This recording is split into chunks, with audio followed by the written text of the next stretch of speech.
नमस्कार दोस्तों।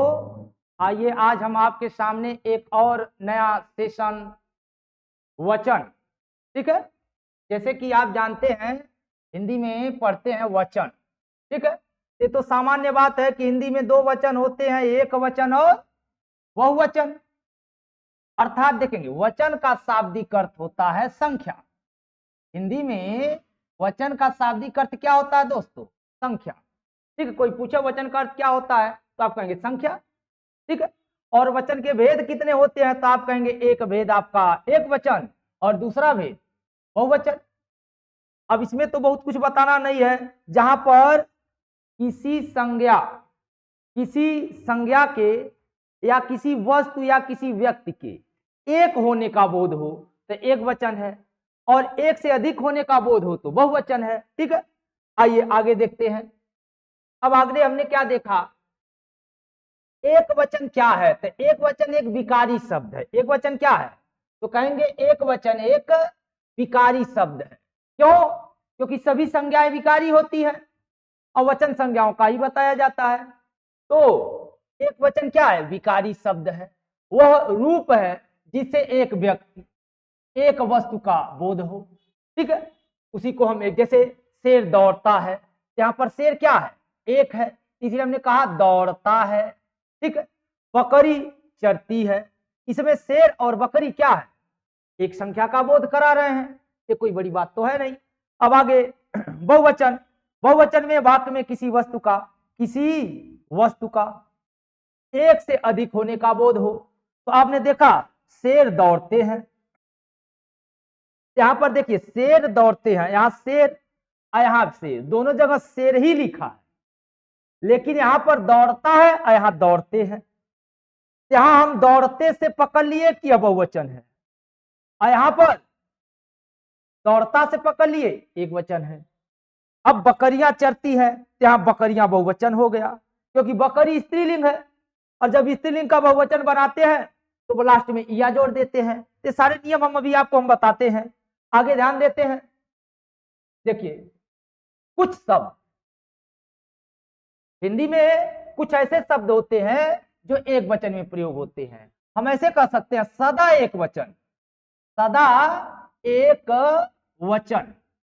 सदा एक वचन में प्रयोग होने वाले शब्द तो बारिश, पानी, दूध, घी, दही, आकाश, जनता, चांदी, राम, मेज, पुस्तक, पीतल, सोना, पेट्रोल, तेल, सत्य, सत्य, सच, झूठ, मिथ्या, बालू, सौंदर्य, दल, झुंड, टोली।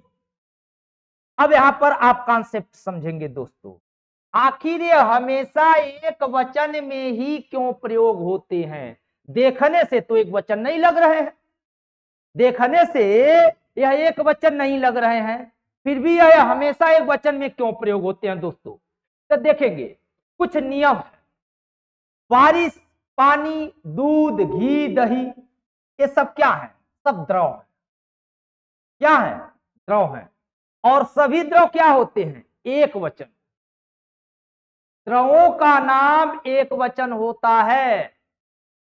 बारिश भी द्रव है, पानी भी द्रव है, दूध भी द्रव है, घी भी द्रव है, दही भी द्रव है। ये हमेशा एक वचन।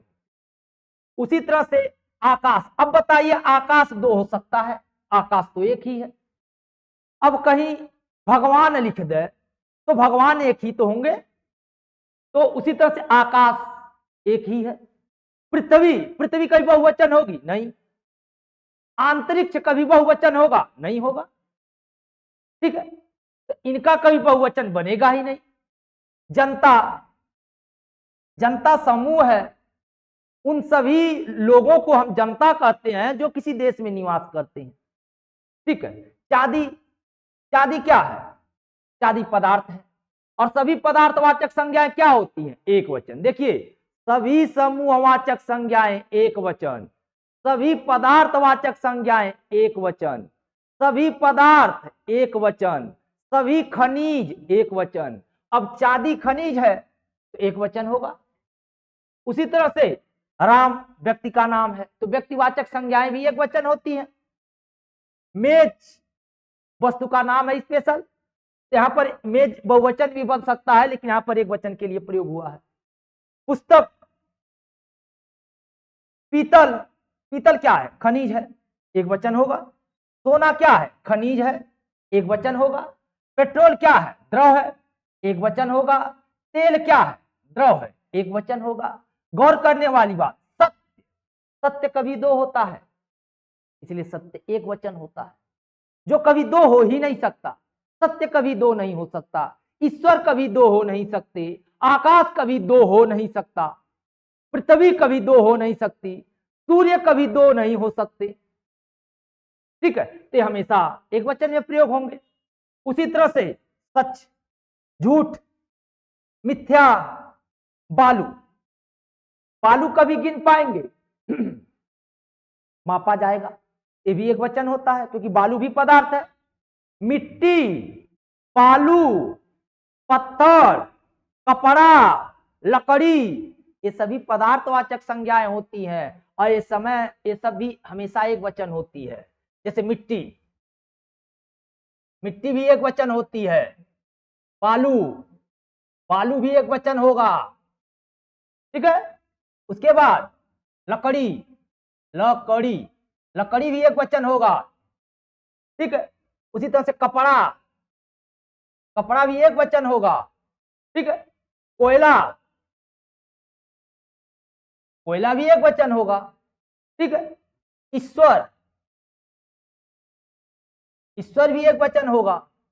ये सब चीजें हमेशा एक वचन में रखा जाएगा। बात और गौर करेंगे, ये छोटी बातें हैं, एग्जाम में बहुत महत्वपूर्ण है, चाहे यूपीपी हो, चाहे यूपीएसआई हो, चाहे जीडी हो, जहां पर हिंदी पूछता है उनके लिए छोटी बातें हैं बट बहुत अच्छी बातें, इसे समझने का प्रयास करना चाहिए। मिट्टी है, बालू है, ठीक है, तो ये हमेशा क्या होगा? झुंड क्या है? समूहवाचक संज्ञा है, हमेशा एक वचन होती है। दल क्या है? समूहवाचक संज्ञा है, हमेशा एक वचन होगा। सौंदर्य क्या है? हमेशा एक वचन होगा। परिवार, परिवार को भी एक वचन माना जाएगा। संघ, कारण समझ रहे होंगे आप लोग।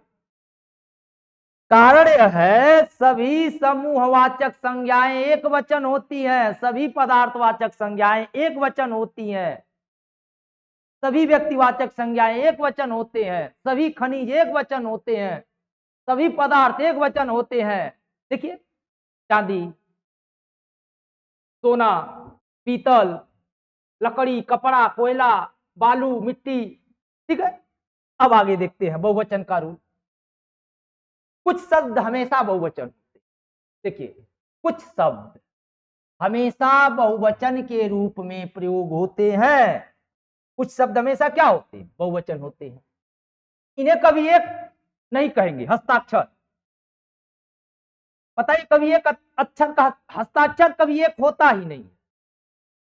आंसू, आंसू कभी एक गिरता है? आप जब भी रोएंगे, कोई भी रोएगा तो कम से कम 4, 5, 6, 7, 10, 15 बूंद जरूर गिरे, तो आंसू। बूंद, बूंद भी कभी एक नहीं होगा, बहुवचन होगा। दर्शन को बहुवचन माना जाता है, प्राण को भी बहुवचन माना जाता है, काम को भी बहुवचन माना जाता है। अक्षत, अक्षत का मतलब हम चावल भी कह सकते हैं। यहां चावल से आशय अनाज से, ये कभी एक नहीं होगा। अभी आप जब कहें अक्षत लाइए तो कभी एक चावल लाएंगे? कम से कम मुट्ठी भर, अर्थात इन्हें हम बहुवचन मानेंगे। लोग, लोग कभी एक हो सकते हैं इसलिए बहुवचन होगा। उसी तरह से बाल, बाल कभी एक होगा। रोम, किसी के शरीर में कभी एक रोम होगा, एक रोमा होगा, इसलिए हमेशा बहुवचन होगा। प्रजा, प्रजा कभी एक हो सकती है, किसी भी देश की प्रजा कभी एक हो सकती है, कम से कम 1000 लोग, 2000। दुनिया में सबसे छोटा देश है वेटिकन सिटी, उसकी भी आबादी, वहां भी प्रजा 1000 है, तो ये भी एक नहीं हो सकता। होश, हमेशा वो वचन होगा। सहायता, हेल्प, मदद, किसी का मदद करिए, सहायता करिए, हमेशा वो वचन होगा।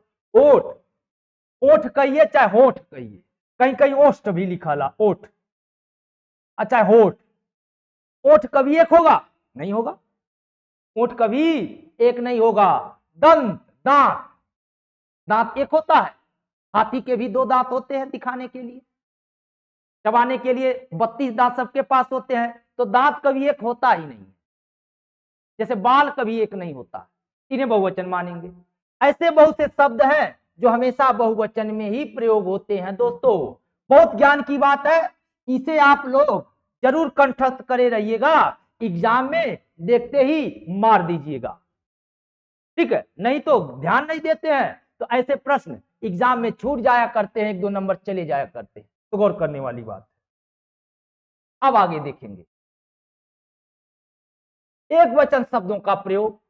अब बताइए हम एक वचन का प्रयोग कहां कहां करते हैं, तो जैसा कि यहां लिखा है लोक व्यवहार में, जब हम लोगों से व्यवहार करते हैं, बातचीत करते हैं, वार्तालाप करते हैं, तो वहां पर हम एक वचन शब्दों का प्रयोग किया जाता है, ठीक है।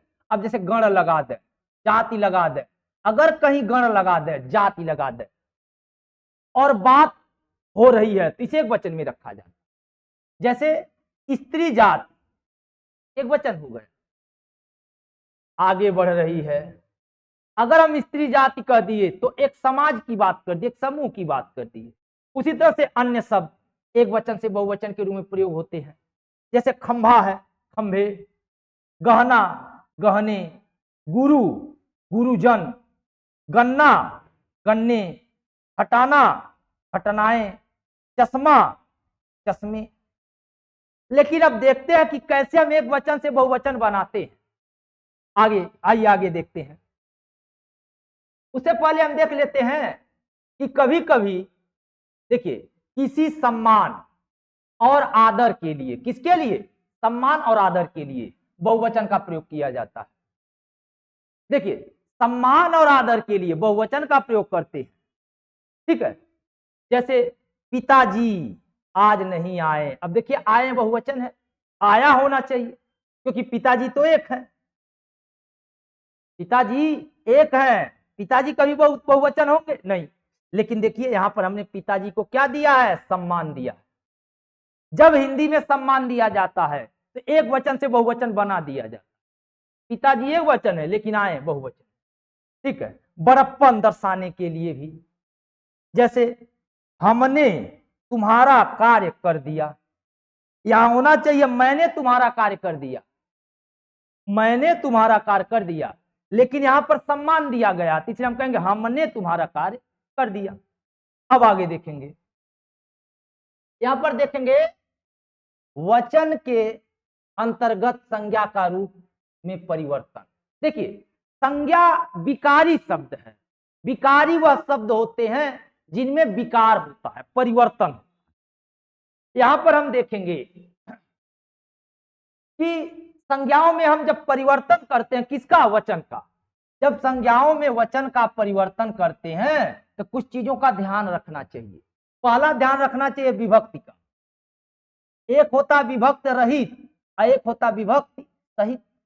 विभक्ति का मतलब आप जानते हैं, कारक में विभक्तियों का प्रयोग होता है। नेक्स्ट वीडियो में हम कारक आपको बहुत ही आसान भाषा में समझाने का प्रयास करेंगे, तब तक आप समझेंगे विभक्त रहित अविभक्त सहित।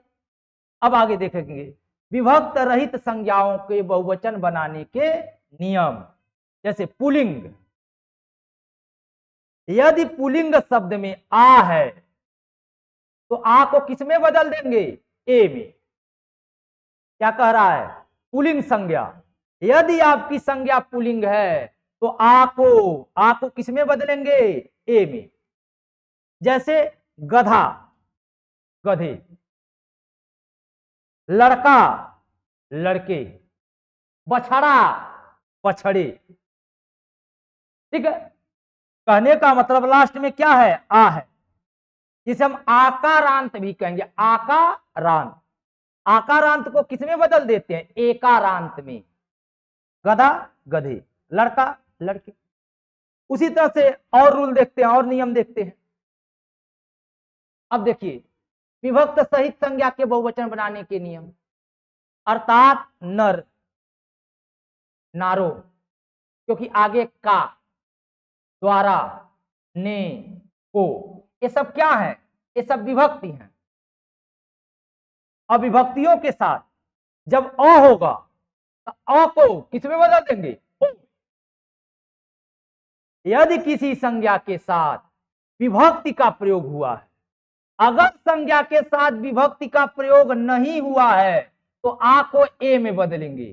गधा गधे, लड़का लड़के, डब्बा डब्बे, लोटा लोटे, रास्ता रास्ते, लेकिन आ को ए में बदले। तब जब विभक्ति नहीं था तब, लेकिन यहां पर अ को ओ में बदल दिए। क्यों? विभक्तियों के कारण। नर नरे, चिता चितों, चोर चोरों, घोड़ा घोड़ों, घोड़ों का। लेकिन अगर यही ये नहीं होता तो घोड़ा का घोड़े होता। ठीक है, आगे ध्यान दीजिए। अब आगे देखेंगे पुल्लिंग शब्द के अतिरिक्त अन्य मात्राओं से अंत होने वाले शब्दों बहुवचन एक समान बनाते। एक भाई, दो भाई, एक बालक, चार बालक, ये तो पकड़ ही लेंगे, इसमें कोई विशेष बात नहीं है।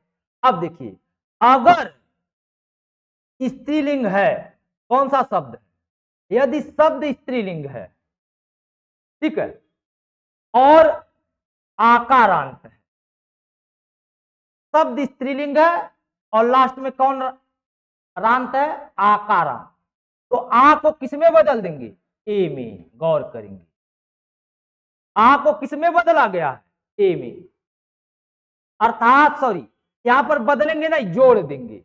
जैसे शाखा शाखाएं, माता माताएं, महिला महिलाएं, लता लताएं। यहां आपने यह सीखा, यदि शब्द स्त्रीलिंग रहेगा और लास्ट में आ रहेगा तो आ के आगे ए जोड़ देंगे, चंद्रबिंदु लगा देंगे। आकारांत वाले स्त्रीलिंग को आगे ए जोड़ करके बहुवचन बनाया जाता है। ठीक है, जैसे महिला है, महिला के लास्ट में क्या है? आ है। यहां क्या जोड़ दीजिए? ए जोड़ दीजिए। ए पे चंद्रबिंदु बन जाएगा मही लाएं, ऊपर लगा दीजिए बिंदु, महिलाएं। ठीक है, चलिए आगे देखते हैं। आगे आप क्या देखते हैं? स्त्रीलिंग संज्ञा में अ को ए में कर आ रहेगा, आ रहेगा तो हमने आ को ए जोड़ दिया, लेकिन आकारांत नहीं है, अकारांत, छोटी मात्रा। और छोटी मात्राओं के साथ ए जोड़ते हैं, मात्रा। जैसे गाय गाय, रात रातें, आंख आंखें, बात बातें। यहां गौर करेंगे, यहां हमने अ के कारण यहां क्या जोड़ा है? ए वाला मात्रा, लेकिन बिंदी लगा के। ठीक है, बात, बात स्त्रीलिंग है तो हम यहां पर क्या कर दिए? बातें। आंख है, आंखें, रात है, रातें, गाय है, गाय। ठीक है, कहने का मतलब आकारांत रहा होता तो ए जोड़ दिए होते, लेकिन अकारांत है तो यह जोड़ देंगे। फर्क समझिएगा। उसी तरह से यदि दीर्घ है,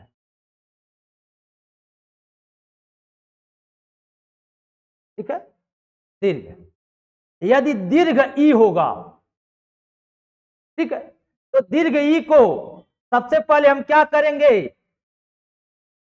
छोटी ई में चेंज कर देंगे और लास्ट में या जोड़ देंगे। कह रहा है किसी स्त्रीलिंग शब्द के लास्ट में ई आया, चाहे छोटी आया हो चाहे बड़ी आया, उसको बहुवचन बनाएंगे तो लास्ट में या जोड़ देंगे। लेकिन ई को यदि बड़ा ही होगा तो छोटा बना देंगे। देखिए नारी, नारी, री में बड़ी है तो हमने क्या कर दिया यहां पर, बड़ी ई को छोटा ई बना दिया और लास्ट में क्या जोड़ दिया, नारियां। उसी तरह से नदी, अब देखिए नदी आप ऐसे लिखते हैं नदी, अब नदी का बहुवचन बनाना होगा तो न, अब बड़ी है, बड़ी को छोटी ही बनाइए नदी, और बहुवचन बनाने के लिए लास्ट में या जोड़ेंगे तो चंद्रबिंदु जरूर लगाएंगे, तो कहेंगे नदियां। वही कह रहा है, नारी नारियां, नदी नदियां, साड़ी, अब बड़ी है, बड़ी को छोटी ही बना दिया और लास्ट में या जोड़ दिया। देखिए हर जगह लास्ट में क्या किया है, या को जोड़ा है और बड़ी को छोटी बना दिया है। सहेली, सहेलियां, ठीक है, ये भी एक रूल है बहुवचन बनाने का। 11वां नंबर देखेंगे, जिन स्त्रीलिंग शब्दों के अंत में या आया हो, जिस स्त्रीलिंग शब्दों के लास्ट में क्या आया हो, या आया हो, तो करना कुछ नहीं है, या पर क्या लगा देंगे, चंद्रबिंदु। देखिए बुढ़िया, कुछ न करिए चंद्रबिंदु लगा दीजिए, वही किया है आगे, बुढ़िया। चिड़िया, कुछ न करिए, लास्ट में चंद्रबिंदु लगा दीजिए। गुड़िया, लास्ट में चंद्रबिंदु लगा दीजिए। डिबिया, लास्ट में चंद्रबिंदु लगा दीजिए। दुनिया, उसी तरह से मान लीजिए खटिया, हटिया लिख दिया जाए। घंटिया, लोटिया, लोटिया। अब आपसे पूछा जाए इन सब का बहुवचन बनाइए तो कहेंगे कुछ नहीं करना है, या पे क्या बढ़ा देना है, चंद्रबिंदु बढ़ा देना है। तो आप वही करिए, क्या करिए, बस चंद्रबिंदु बढ़ा दीजिए, बन गया बहुवचन। ठीक है, वही रूल कह रहा है। अब आगे कह रहा है हस्व या दीर्घ ऊ, एक रूल और आ गया। हस्व ऊ हो चाहे दीर्घ ऊ हो, कहने का मतलब चाहे छोटका ऊ हो और चाहे बड़का ऊ हो, चाहे छोटा ऊ हो और चाहे बड़ा ऊ हो, इनका बहुवचन बनाना है तो लास्ट में क्या करेंगे, ए को जोड़ देंगे। लेकिन हमेशा बड़ा को क्या बना देंगे, छोटा, जो ई वाले में हुआ। समझिएगा, बात को गौर करिएगा, क्या किया गया है, बस यही किया गया है। क्या किया गया, गौर करेंगे। धेनु, धेनु में छोटा ई है, अब यहां देखिए धेनु में बस ए जोड़ दिए, छोटा ऊ को रहने दिए। वस्तु में छोटा ऊ है तो छोटा रख दिए, लास्ट में ए लगा दिए। ऋतु में छोटा ऊ है, लास्ट में ए। कहने का मतलब यदि ऊ रहेगा तो लास्ट में ए लगा देते हैं। करते बस यही है। देखिए यह बहुत ही महत्वपूर्ण रूल्स को मैं काट के लाया हूं। वैसे तो पढ़ने में बहुत कुछ है, लेकिन यहां पर जितने रूल्स हमने फॉलो किए हैं सब मस्त रूल्स हैं, एग्जाम के लिए बहुत अनिवार्य रूल्स हैं। इन रूल्स को जरूर फोकस करिए, 1-2 नंबर जरूर पाएंगे, जरूर पाएंगे। आगे कुछ शब्द समष्टि मूलक, समूह मूलक, कुछ शब्द समष्टि मूलक है, समूह मूलक क्या होते हैं, जैसे गण, कुल, वृंद, जन, मंडल, तल, ग्राम, मंडली आदि, ये शब्द जोड़ करके बहुवचन बनाए जाते हैं और इनका रूप हमेशा एक ही होता है, चाहे स्त्रीलिंग हो और चाहे पुल्लिंग हो। पाठक गण, पाठक लिंग का कोई लिंग नहीं होगा, स्त्रीलिंग पुल्लिंग दोनों। अगर पाठक गण है, अब पूछा जाए पाठक गण का स्त्रीलिंग क्या होगा, पाठक गण आप लोग का, ठीक है। तो अब यहां पर देखेंगे पाठक के आगे गण लगा दिए पाठक गण, आपके आगे लो लगा दिए आप लोग, तुम के आगे लोग लगा दिए तुम लोग, छात्र के आगे गण लगा दिए छात्र गण, विद्यार्थी के आगे गण लगा दिए विद्यार्थी गण। अब कोई पूछे बताइए नेता का बहुवचन क्या होगा, तो नेता का नेता ही होगा, या कहीं कहीं नेता गण कह दीजिए, नेतागण। अगर मान लीजिए भद्र है, कहीं भद्र, भद्र का मतलब अच्छे लोग, भद्र, कोई पूछ दे भद्र का बहुवचन क्या होगा, तो भद्र का भद्रा नहीं होगा, भद्र का बहुवचन क्या होगा, भद्रजन, भद्र जन, जन लगाएंगे, क्या लगाएंगे, जन, भद्रजन। ठीक है, कहने का मतलब कहीं कहीं बहुवचन बनाने के लिए गण, कुल, वृंद, जन, मंडल, दल, ग्राम, मंडली आदि शब्द का प्रयोग किया जाता है, ये भी रूल्स में फॉलो करना चाहिए। ठीक है, तो आज हमने आपको वचन बता दिया, नेक्स्ट वीडियो में मैं लिंग का सेशन लेके आऊंगा। आप लोग हमारे चैनल को सब्सक्राइब करिएगा, प्लीज लाइक करिएगा। तब तक के लिए नमस्कार, धन्यवाद।